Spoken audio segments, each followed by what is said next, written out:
Assalamualaikum warahmatullahi wabarakatuh. Om Swastiastu, Shalom, salam sejahtera dan salam kebajikan. Yang terhormat Bapak Jerry Maritis dan Bapak Septian Yuditama, puji syukur kita panjatkan segala kehadirat Tuhan Yang Maha Esa, atas segala rahmat-Nya lah kita masih bisa berkumpul berada dalam acara ini, webinar Bangkit dari Stroke.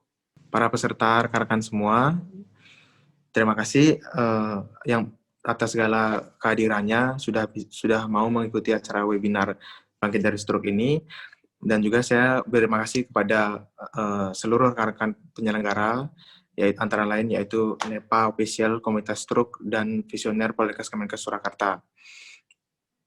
Pada malam hari ini, tepat pada pukul 7 lebih, itu tujuan untuk diadakan webinar Bangkit dari Stroke ini antara lain untuk membantu masyarakat untuk memperkenalkan sekaligus memberikan informasi tentang pentingnya multidisiplin dari segi fisioterapi, okupasi terapi, terapi bicara, dan gizi.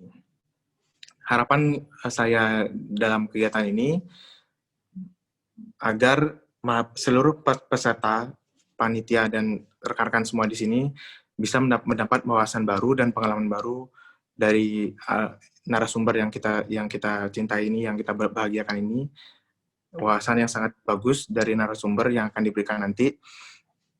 Dan semoga marilah kita meriahkan acara ini pada malam hari ini agar semuanya berjalan dengan baik.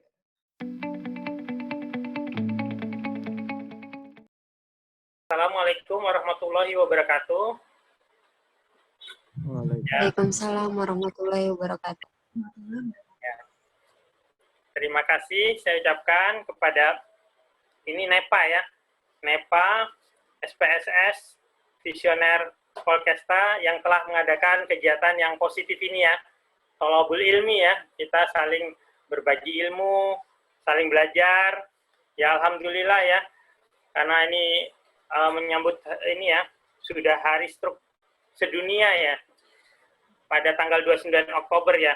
Semoga kita menjadi lebih paham lagi tentang apa itu stroke, apa itu bagaimana stroke itu bisa proses pemulihannya, patofisiologinya, dan juga bagaimana peran dari multidisiplin ilmu ini. Nah, baik, ini sudah 153 peserta ya.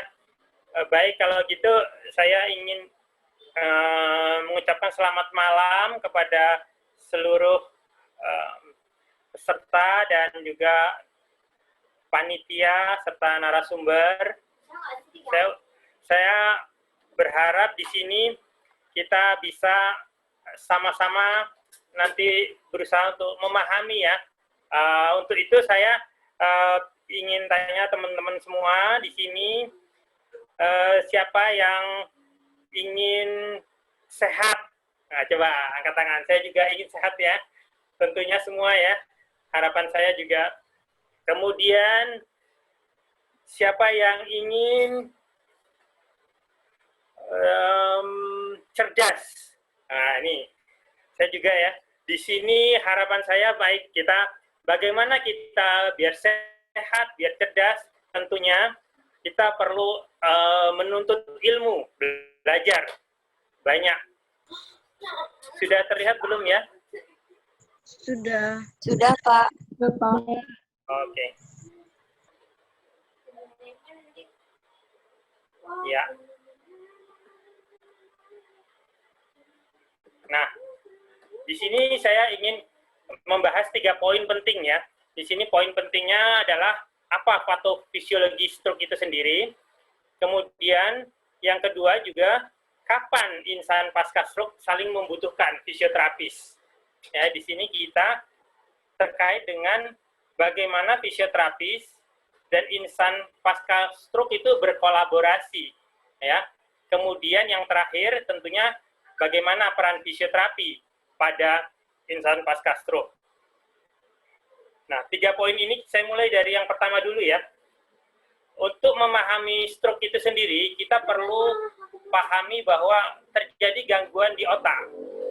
Untuk itu kita perlu pahami anatomi dan fisiologi tentang otak dulu. Kita akan coba memahami bagaimana sih fungsi dari otak itu sendiri, karena kita tahu bahwa otak letaknya di atas di kepala kita, dan itu sebagai mahkota ya, dan sangat penting. Dilindungi ada 4 hal di otak ini. Kita tahu ya, di otak ini dilindungi oleh tulang pertama, kemudian dilindungi oleh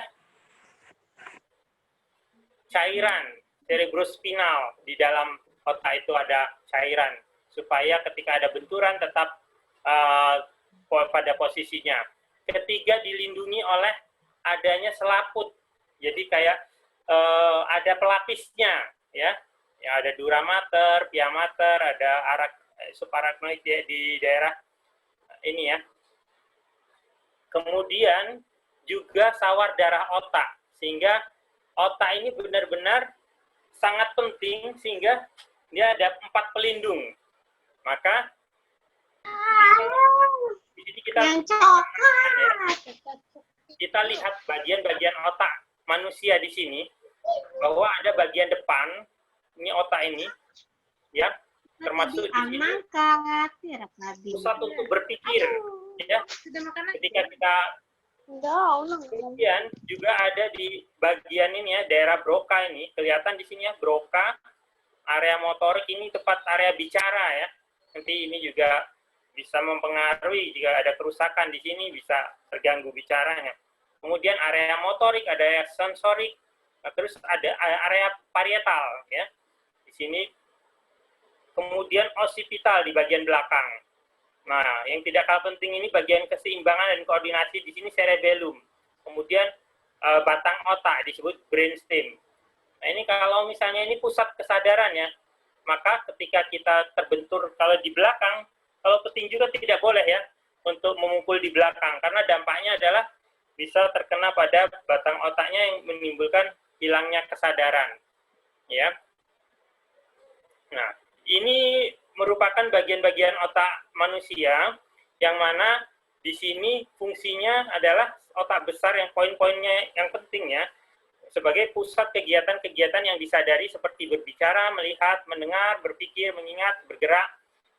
Nah, ini eksekusi gerakan juga penting ya, ketika kita melakukan suatu informasi yang kita dapatkan, seperti kita melihat yang indah-indah, kita akan cenderung bergerak mendekati. Nah, sedangkan otak kecil, walaupun kecil di sini fungsinya penting ya, di sini untuk keseimbangan dan koordinasi kerja otot-otot saat bergerak.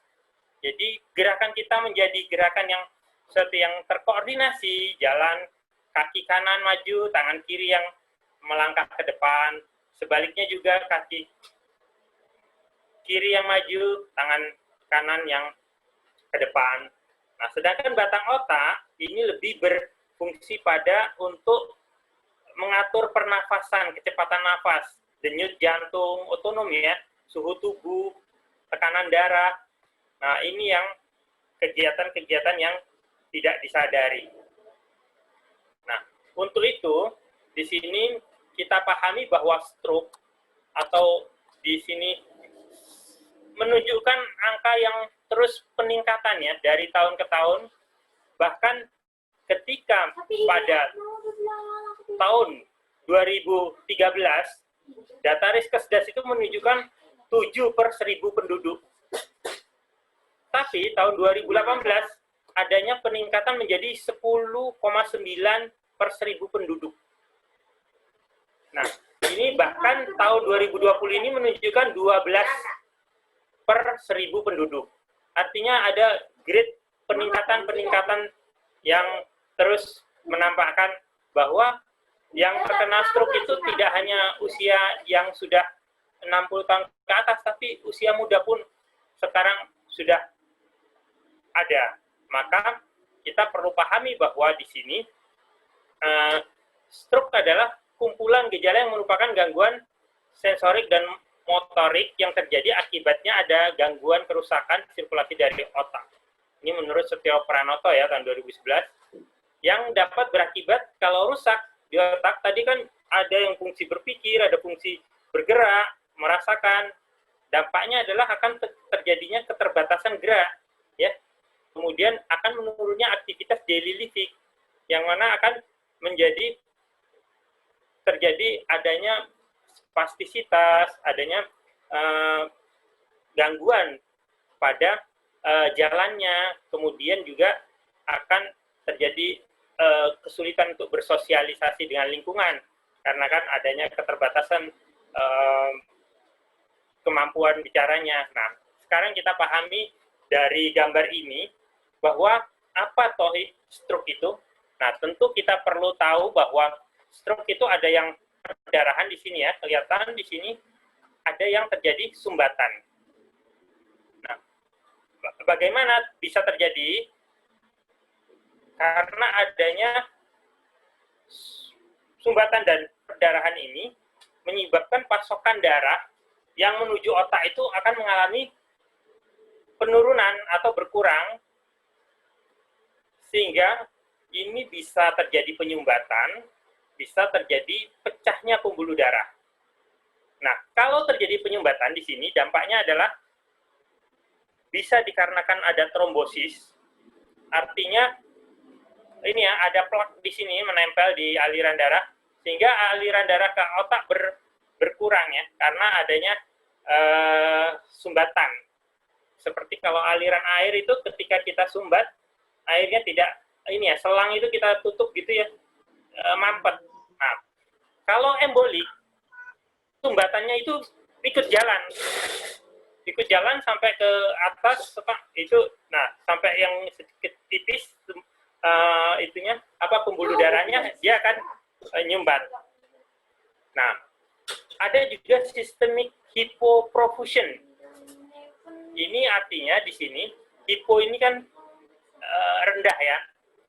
Artinya ini ada aksi pemompaan jantung, memompa darah itu tidak kuat, sehingga dampaknya adalah aliran darah ke otak itu tidak tercapai sampai otak, sehingga terjadi aliran yang membawa aliran darah yang membawa nutrisi dan oksigen itu tidak tercukupi ke otak. Dampaknya akan terjadi sumbatan juga di sini, bisa menyebabkan stroke. Venous thrombosis ini juga aliran vena yang mengalami penyumbatan. Sedangkan kalau pecahnya pembuluh darah, ini lebih ke adanya di daerah intracerebral, di dalam cerebrum, ada juga di subarachnoid. Ya. Nah, jika terjadi pecah atau penyumbatan, akibatnya otak tidak akan mendapatkan suplai asupan oksigen dan nutrisi yang dibawa oleh darah. Sehingga ketika otak tidak mendapatkan oksigen dan nutrisi, yang terjadi adalah sel-sel saraf di otak ini akan menjadi kematian. Karena di otak ini banyak sekali sel-sel sarafnya. Ya. Nah, untuk memudahkannya, kita bagi menjadi karakteristik menjadi dua ya. Ada yang hemorrhage, ada yang non-hemorrhage. Nah, ini di sini terlihat adanya pecah di sini pembuluh darah di sekitarnya, yang menyebabkan di sini area-area hitam-hitam di sini penumbra ya, yang akan mengalami kekurangan oksigen dan nutrisi yang harus segera diperbaiki. Kemudian penyebabnya bisa karena hipertensi, aneurisma. Aneurisma ini lebih ke pembuluh darah yang tipis ya. Kalau balon kita tiup itu kadang kita lihat ada yang tipis itu mudah pecah.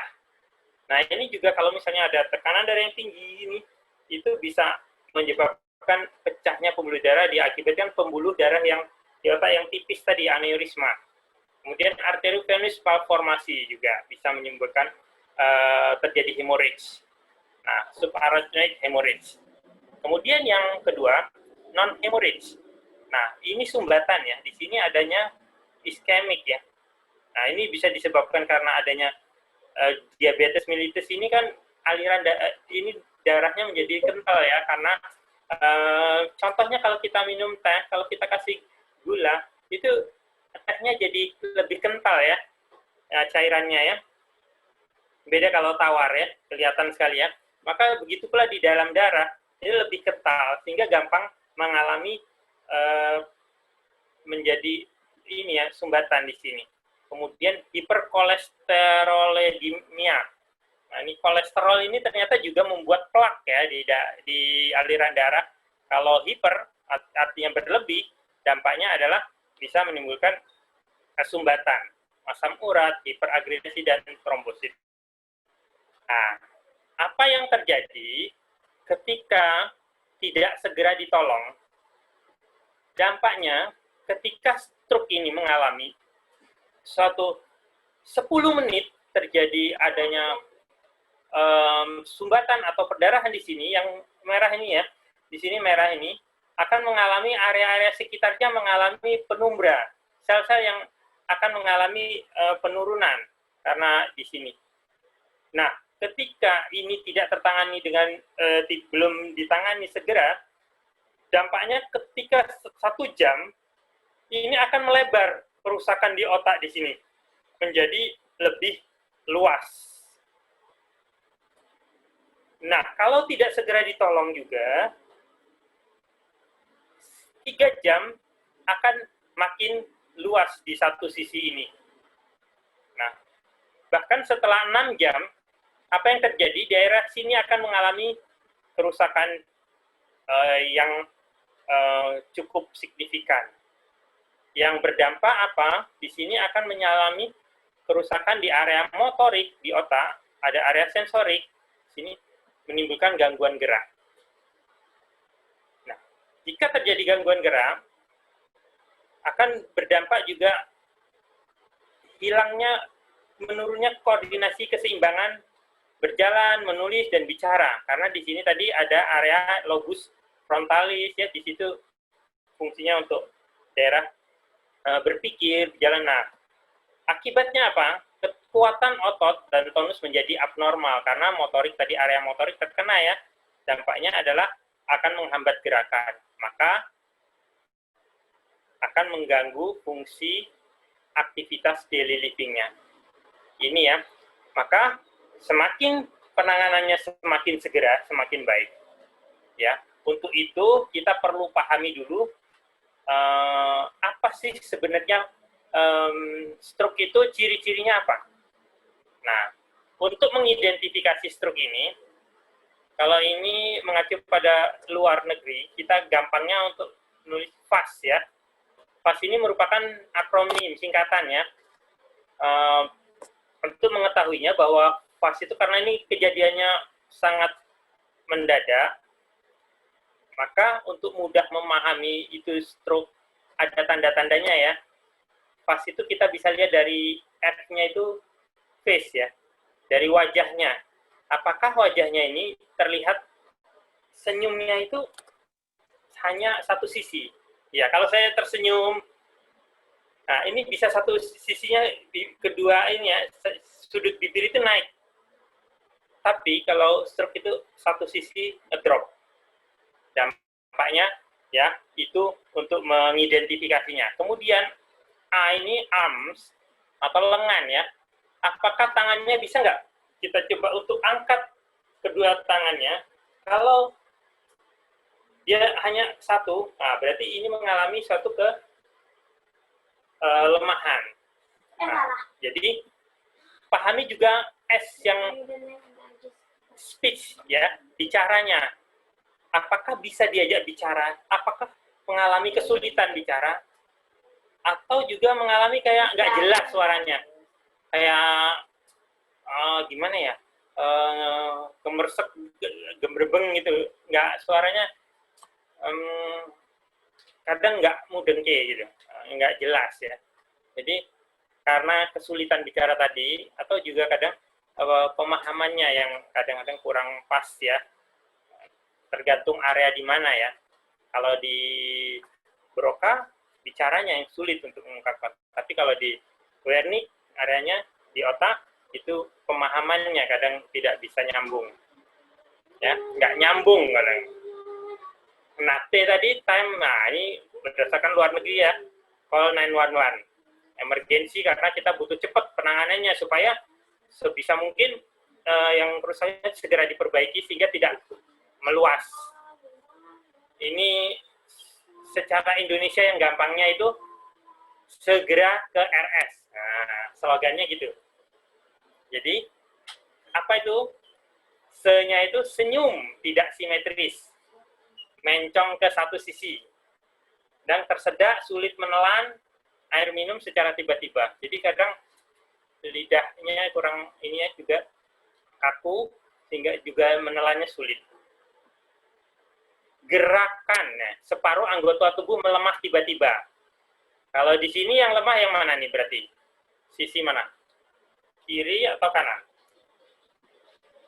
Sini yang kiri bisa ngangkat ya, tapi yang kanan tidak mampu. Artinya mengalami kelemahan di sisi yang kanan ya. Mohon maaf Pak Jerry, waktunya tinggal 15 menit lagi. Oh, baik, terima kasih atas informasinya. Bicaranya pelu. Nah ya, kemudian kebas, kebaal, kemudian rabun, kemudian sakit kepala hebat. Nah, ingat-ingat aja segera ke RS ya. Jadi ini gejala tambahnya adalah pingsan. Nah, kita lihat ya, untuk memastikan bahwa kita pastikan bagaimana sih antara berjalan normal stroke dengan yang normal, yang pasca stroke. Kita lihat di bagian kepala, siku, lutut, dan telapak kaki.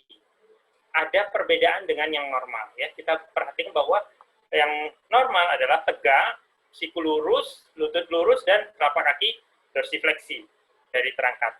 Ya. Nah, untuk pasca stroke malah menunduk karena melihat lantai karena takut jatuh, juga kurang rasa napak, sensasinya terganggu, siku juga menekuk, lutut juga menekuk, jalannya, telapak kakinya lebih drop. Ini ciri khas. Namanya hemiplegic gait.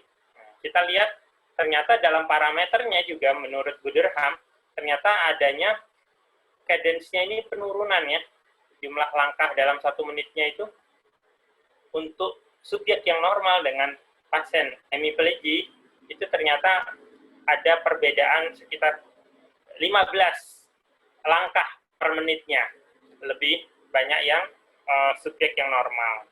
Jadi terjadi penurunan dan step beat-nya lebih lebar, sedangkan panjang langkahnya lebih rendah sekitar 15 cm. Ya. Nah, bagaimana nih perjalanan waktu proses pemulihan? Ternyata pada fase terkena stroke itu sel-sel pada saraf otak mengalami kematian, kemudian metabolic depression ini di sini terjadi ini ya, proses penurunan pada kerusakan pada sel saraf. Tapi di saat itu juga terjadi perbaikan, angiogenesis, neuroplastisitas, fungsional plastisitas terjadi perbaikan pada kerusakan tersebut. Nah, bagaimana proses pemulihannya?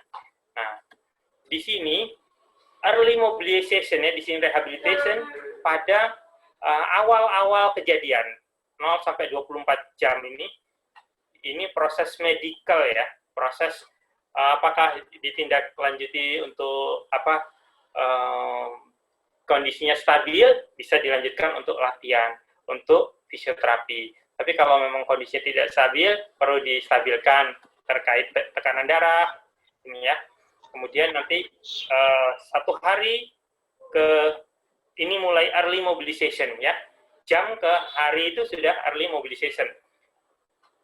Fisioterapi berperan penting di sini ya. Kita berkolaborasi. Nah, kapan insan pasca stroke saling membutuhkan fisioterapis? Nah, ini di fase di sini strik 1 ini di rumah sakit akan kerjasama antara dokter, fisioterapi, terapi bicara, okupasi terapi di sini. Kemudian pada strik 1 ini bisa dilanjutin pada rawat jalan ya di strik 2 ini ya. Jadi bisa ditindaklanjutin atau di rumah juga bisa. Kemudian strik 4 di luar rumah sampai proses recovery. Jadi ini bisa berlanjut ya sampai pulih kembali. Nah, kemudian teamwork kita adalah yang paling penting di sini untuk stroke ini dokter, perawat, fisioterapis, occupational therapist, speech dan language therapist, clinical neuropsikologis, social worker terkait dengan ini ya caregiver ya di sini. Nah, ini juga penting di sini terkait pasien ini. Ini saling berhubungan ya, rehabilitation medis. Sini kemudian ada juga bagian family, keluarga, peran penting. Kemudian juga di sini lingkungan ya, individual juga punya peran penting. Nah, bagaimana fisioterapi punya peranan? Fisioterapi berperan untuk meningkatkan gerak dan fungsi tubuh. Ya, bisa dengan menggunakan manual, peningkatan gerak, perawatan, pelatihan fungsi, komunikasi, ini bisa diberikan untuk menangani kondisi yang membutuhkan fisioterapi. Berdasarkan Permenkes nomor 65 tahun 2015 tentang peranan fisioterapi. Nah, ini ya pendekatan fisioterapi berfokus pada melatih sistem saraf dan otot, ya meningkatkan fungsi motorik, melibatkan pasien secara aktif dan mengajarkan gerakan fungsional. Terkait dengan gerakan fungsional ini gerakan yang aktivitas sehari-hari yang bertujuan ya, punya orientasi. Nah, juga dikembangkan untuk informasi yang jelas ke pasien bagaimana. Nah, ini nanti tujuan kita bahwa fisioterapi punya peran di sini untuk mencegah impairment, memelihara, meningkatkan, mengembangkan fungsi gerak, mencegah, mereduksi status kesehatan yang menimbulkan resiko. Ya, intinya kita bisa membuat pasien menjadi lebih baik lagi dan meningkat gerak dan fungsinya. Nah, yang peran terpenting ketika baru kejadian ini bisa kita upayakan untuk positioning dulu ya, karena di awal biasanya itu fase akut ini kita posisikan yang tepat, yang baik dan benar. Terkait ini ada gambar bahwa bagaimana kita ganjel di daerah tangannya supaya tidak jatuh ya. Di sini juga kita bisa posisi miring supaya tidak terjadi komplikasi tidak baring kayak ulcus decubitalis. Terus kalau duduk juga pastikan napak ya kakinya ya, supaya bisa merasakan numpu dan juga nantinya akan lebih stabil karena lebih dibiasakan untuk bertumpu.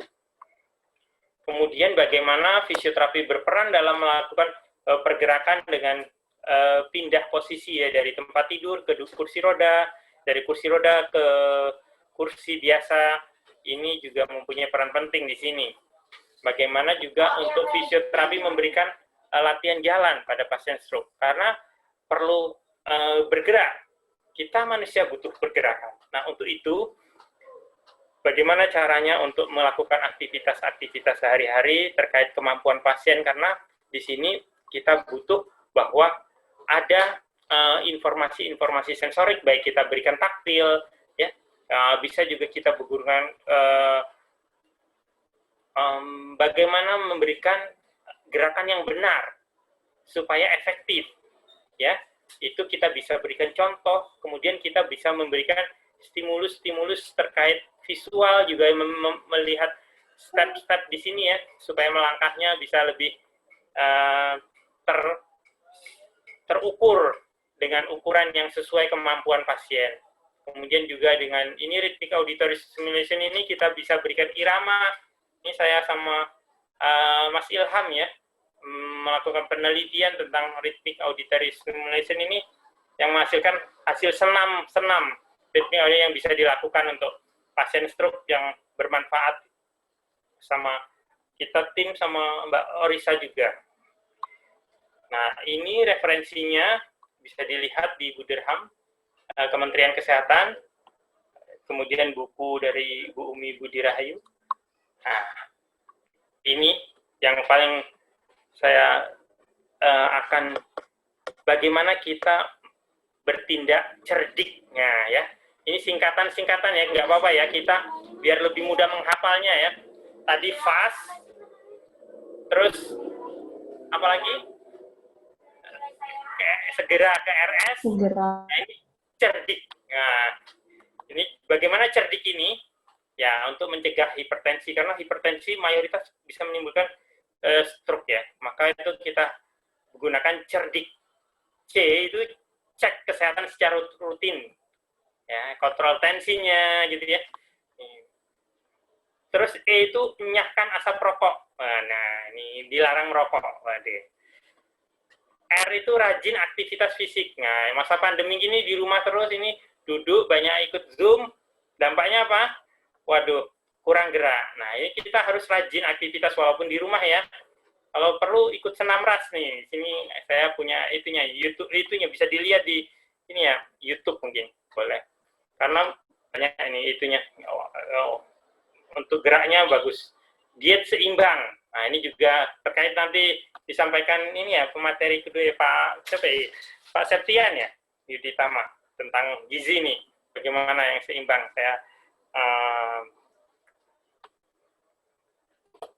kemudian istirahat cukup. Nah, ini penting nih. Ternyata manfaat tidur ini berdampak pada kebugaran kita juga ya. Istirahat yang cukup, efektif. Karena misalnya jam 9 ini mulai melatonin aktif, mulai ada timbul rasa ngantuk. Nah, ini belum jam 9, masih oke ya jam 8. Kemudian K, kelola stres. Nah, ini penting ya.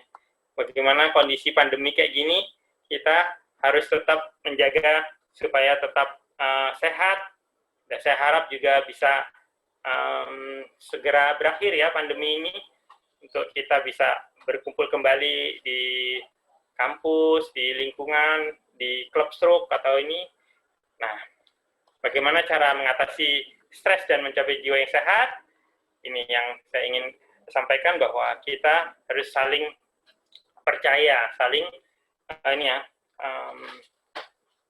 bicara ini ya. Kemudian meningkatkan ibadah, meningkatkan diri, melakukan kegiatan yang sesuai dengan minat, kemampuan, berpikir positif, kembangkan hobi yang bermanfaat. Nah, termasuk nanti latihan-latihan fungsionalnya ke arah hobi ya, nanti untuk pasien stroke. Tenangkan pikiran, relaksasi, jagalah kesehatan dengan olahraga, aktivitas fisik teratur, hidup cukup, makanan bergizi, terapkan perilaku hidup bersih dan sehat. Baik, itu dari saya. Quote dari saya, tuntutlah ilmu dari buayan sampai liang lahat. Nah, terima kasih. Ya, semoga kita bisa sehat dan cerdas semua, dan nantinya akan bahagia di dunia dan di akhirat. Demikian penyampaian saya. Terima kasih.